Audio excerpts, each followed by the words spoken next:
ومن سيئات أعمالنا من يهده الله فلا مضل له ومن يضلل فلا هادي له أشهد أن لا إله إلا الله وأشهد أن محمدا رسول الله صلى الله عليه وسلم وعلى آله وأصحابه أما بعد.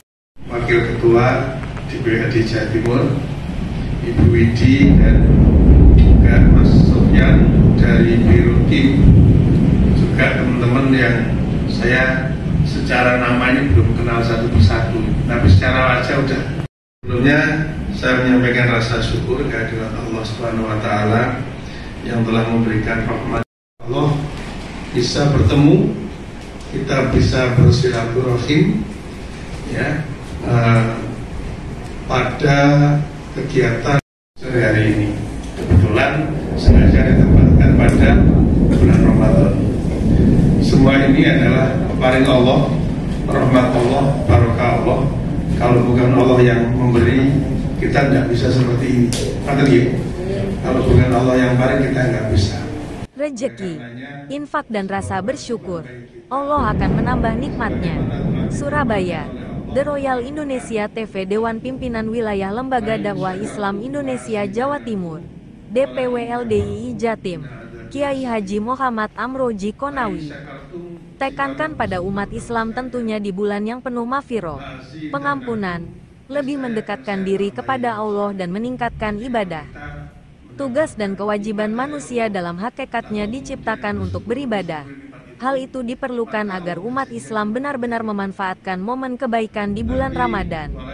Pihaknya mengutip surat Az-Zariyat ayat 56 yang berbunyi, "Tidaklah aku menciptakan jin dan manusia melainkan supaya mereka beribadah kepadaku."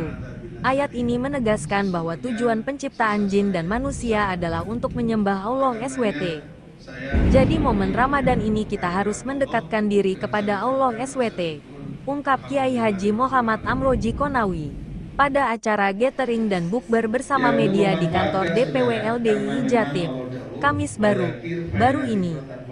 Terkait rejeki yang didapat, Amroji mencontohkan semisal rejeki yang didapat hasil dari korupsi Pertamina misalnya, dan sebagian untuk membangun tempat ibadah, hal itu tidak akan mendapatkan pahala, sebab hasil mendapatkan uang dengan cara tidak halal, karena nanti ditanya rezekinya didapat dengan cara apa dan dibelanjakan untuk apa, bebernya. Berikut laporan wartawan Royal TV dari Surabaya, Cok Santoso.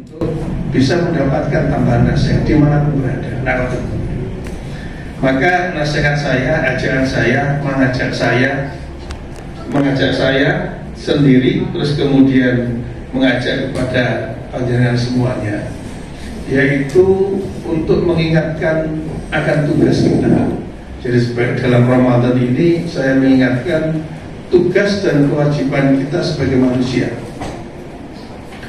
Di dalam Al-Quran Allah dawuh, "Wa ma khalaqtul jinna wal insa illa liya'budun."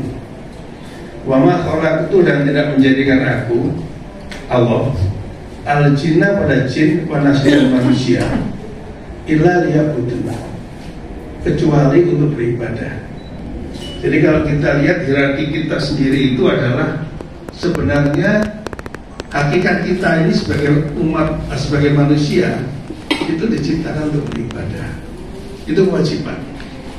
Lah kewajiban beribadah itu, saudara sekalian, ini korelasi dengan apa yang sudah ada di dalam Al-Quranul Karim di surat Al-Mulk.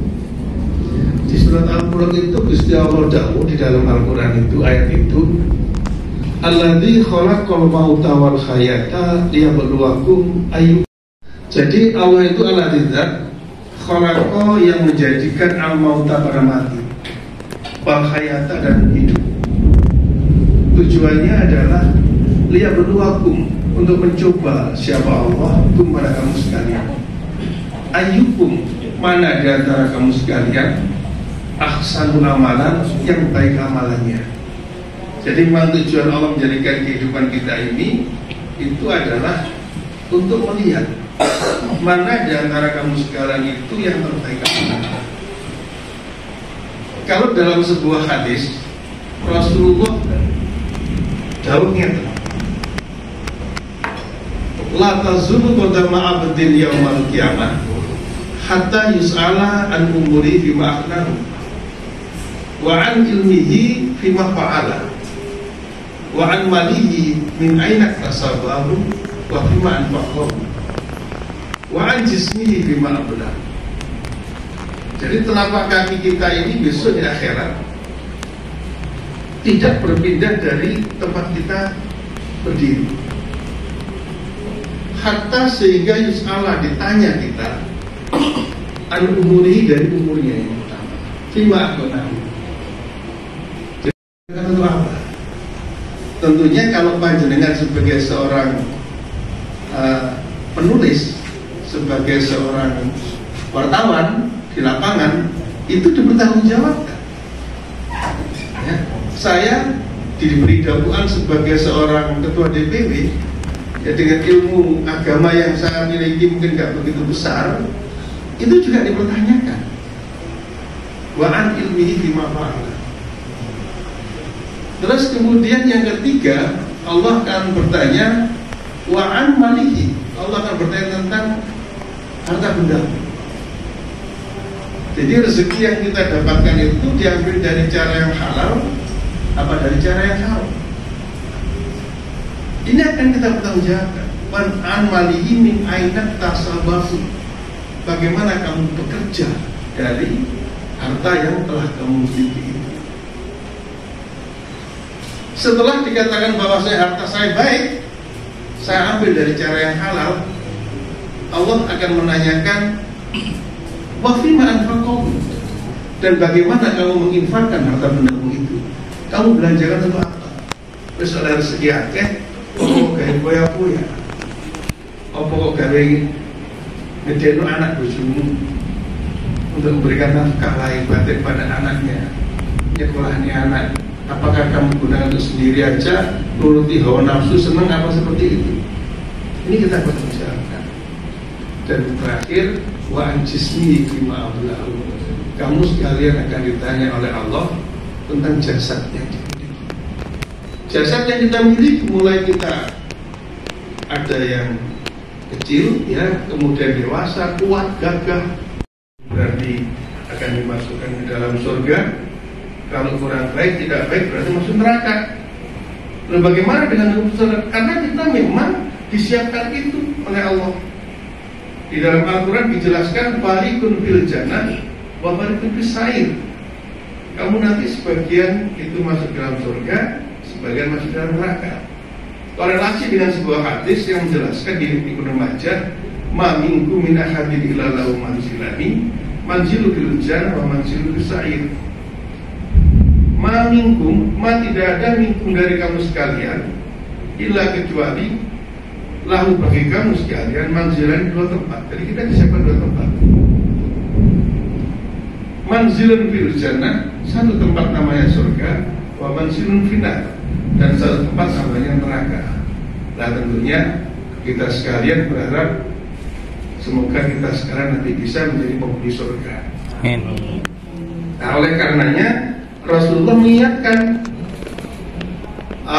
kalau Rasulullah mengingatkan al-kayyisu man dana nafsahu wa amila lima ba'dal maut. Orang yang cerdas katanya nanti muhasabah dalam dirinya. Wa amila lima ba'dal maut, wa amila, dan mau mengerjakan dia, ya, lima pada apa-apa ba'dal maut, setelah kematian. Jadi kita berpemikiran bahwa saya nanti setelah saya mati itu saya bagaimana? Ya, saya bagaimana? Nah, oleh karenanya di Al-Quran korelasinya Allah dawuh, ya, hasibu anfusakum qabla an tuhasabu, mengkoreksi diri kita sebelum nanti kita dikoreksi oleh Allah Subhanahu wa taala. Nah, tentunya saya yakin, ya, kita masing-masing berharap, ya, sebagaimana tadi saya sampaikan bahwa kita sebagai khairunas, umat-umat yang baik, terutama pada bulan Ramadan ini, saya berpesan kepada semuanya, manfaatkan Ramadan untuk mendekatkan diri pada Allah. karena ini momen yang luar biasa. Seluruh ulama, seluruh kiai itu menyampaikan bahwasanya selalu mensyiarkan Al-Quran dan Al-Hadis agar menjadi orang-orang yang meminta maaf kepada Allah selama Ramadan. Ya, karena ini adalah bulan maghfirah, bulan yang penuh dengan pengampunan. Yang tadi yang ditujuannya kalau di dalam Al-Quran surat Al-Baqarah 183, ya ayyuhalladzina amanu kutiba alaikumussyam kama kutiba alal ladzina min qablikum la'allakum tattaqun. Jadi wahai para orang-orang iman sekalian, kamu diwajibkan puasa sebagaimana dulu juga telah diwajibkan kepada kaum-kaum sebelumnya. Di ending ayat itu adalah la'allakum tattaqun, agar kamu menjadi hamba yang muttaqin. Bayangkan saja saudara, Allah dawuh man sholat Ramadanan imanan waktu sabat ghufira lahu ma taqaddama min dhanbi. Man qama Ramadanan imanan waktu sabat ghufira lahu ma taqaddama min dhanbi. Ya, oleh karenanya nanti diampuni semua salah dan dosa kita, terutama nanti kita mendekati malam Lailatul Qadar. Ya, saya berharap mas-mas meskipun di luar sana keliling kemana-mana, jangan lupa untuk selalu istighfar. Masih astagfirullah, astagfirullah, subhanallah, ya, alhamdulillah, la ilaha illallah. Apalagi nanti 10 malam yang terakhir, itu amalan yang luar biasa. Di dalam Al-Quran tenang untuk sholat, tapi dalam perjalanan sampai pakai motor, pakai mobil, dengan ucapan istighfar, pahalanya luar biasa. Khairun min alfi syahrin, lebih baik daripada 1000 bulan. Semoga Allah memberikan manfaat dan berkah. Amin. Saya kira demikian sedikit yang saya kami sampaikan. Mohon maaf manakala ada hal yang kurang berkenan. Alhamdulillah, jazakumullah khairan. Saya akhiri, wassalamualaikum warahmatullahi wabarakatuh. Waalaikumsalam warahmatullahi wabarakatuh.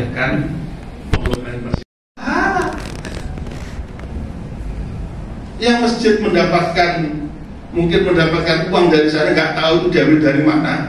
Apakah dari dia bekerja, apa dorong titik, apa nggarong Pertamina, nggak ngerti. Ya, tapi yang jelas bagi yang bersangkutan tidak ada pahala. Ya, itu tadi la salatan bighairi tahurin wala shadaqatan min gulurin. Itu Rasul yang tahu. Sahih hadisnya. Okay. Nah, termasuk tadi saya sampaikan telapak kaki kita itu juga tidak akan bergerak sampai Allah menyelesaikan pertanyaan tentang harta benda kamu itu kamu ambil dari cara yang bagaimana dan kamu belanjakan untuk yang bagaimana, artinya kamu keluarkan untuk yang bagaimana, seperti itu. Baik. Iya. Makasih Ustaz. Agama apapun mungkin berdasarkan kepercayaan kita. Nah ini mohon komentarnya barangkali ada ini Indonesia ini negara besar, ya, negara besar yang kemudian masyarakatnya juga majemuk, pulaunya saja, pulaunya saja itu 17.000 lebih pulaunya saja. Ya. Di sini juga dari bermacam suku, bangsa, dan juga agama. Tentunya kebebasan beragama itu kembali kepada koridor Undang-Undang Dasar. Jangan kemudian kebebasan beragama yang sekaligus kebebasan untuk tidak beragama. Nanti jangan sampai ini harus dibingkai, ini harus di framing dulu. Tidak boleh lepas dari kebebasan beragama kemudian muncul kebebasan tidak beragama. Itu kan hak saya seperti itu. Tidak bisa. Karena negara ini dibangun atas dasar ketuhanan yang Maha Esa. Itu yang salah.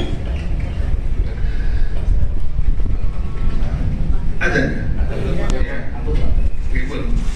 Nah, jadi seperti itu. Adapun yang nanti kemudian bagaimana Islam memandang sebagai agama yang lain, ya, kita dengan agama yang lain itu sifatnya adalah toleransi. Tetapi bagaimanapun juga di internal Islam, saya bicara Islam, kita mengikuti apa yang telah difirmankan oleh Allah, inna dina indallahil Islam. Agama yang diterima oleh Allah adalah agama Islam. Wa may yabtaghi ghairal islami dinan fala yuqbal minhu wa fil akhirati minal khasirin. Barang siapa yang dia mengambil agama selain Islam, maka tidak diterima oleh Allah, dan di akhirat orang sebagai orang yang rugi. Ini saya berbicara di internal umat Islam. Dan itu harus diperkuat. Penguatan keimanan di sana. Gak boleh kemudian di internal Islam, ya kamu ngabal agama juga silakan punya beragama. Gak boleh. Saya harus diperkuat. Jangan umat Muslim saya perkuat harus menetapi agama Islam dengan baik. Demikian. Adapun bagaimana dengan hubungan yang lain, agama lain, kita berinteraksi sosial, membangun komunikasi, membangun toleransi beragama sehingga kita sejuk nantinya. Demikian. Monggo wayahe agama apapun. Mungkin berdasarkan kepercayaan juga. Nah ini mohon komentarnya barangkali ada yang ini Indonesia ini negara besar, ya, negara besar yang kemudian masyarakatnya juga majemuk, masyarakatnya majemuk. Pulaunya saja, pulaunya saja itu 17.000 lebih, pulaunya saja, ya. Di sini juga dari bermacam suku, bangsa, dan juga agama. Tentunya kebebasan beragama itu kembali kepada koridor Undang-Undang Dasar. Jangan kemudian kebebasan beragama yang sekaligus kebebasan untuk tidak beragama. Nanti jangan sampai ini harus dibingkai, ini harus di framing dulu. Tidak boleh lepas dari kebebasan beragama kemudian muncul kebebasan tidak beragama. Itu kan hak saya seperti itu. Tidak bisa. Karena negara ini dibangun atas dasar ketuhanan yang Maha Esa. Itu yang sekali. Ada. Ya. Nah, jadi seperti itu. Adapun yang nanti kemudian bagaimana Islam memandang sebagai agama yang lain, ya, kita dengan agama yang lain itu sifatnya adalah toleransi. Tetapi bagaimanapun juga di internal Islam, saya bicara Islam, kita mengikuti apa yang telah difirmankan oleh Allah, inna dina indallahil Islam. Agama yang diterima oleh Allah adalah agama Islam. Wa may yabtaghi ghairal islami dinan fala yuqbal minhu wa fil akhirati minal khasirin. Barang siapa yang dia mengambil agama selain Islam, maka tidak diterima oleh Allah, dan di akhirat orang sebagai orang yang rugi. Ini saya berbicara di internal umat Islam. Dan itu harus diperkuat. Penguatan keimanan di sana. Gak boleh kemudian di internal Islam, ya kamu ngabal agama juga silakan punya beragama. Gak boleh. Saya harus diperkuat. Jangan umat Muslim saya perkuat harus menetapi agama Islam dengan baik. Demikian. Adapun bagaimana dengan hubungan yang lain, agama lain, kita berinteraksi sosial, membangun komunikasi, membangun toleransi beragama sehingga kita sejuk nantinya. Demikian.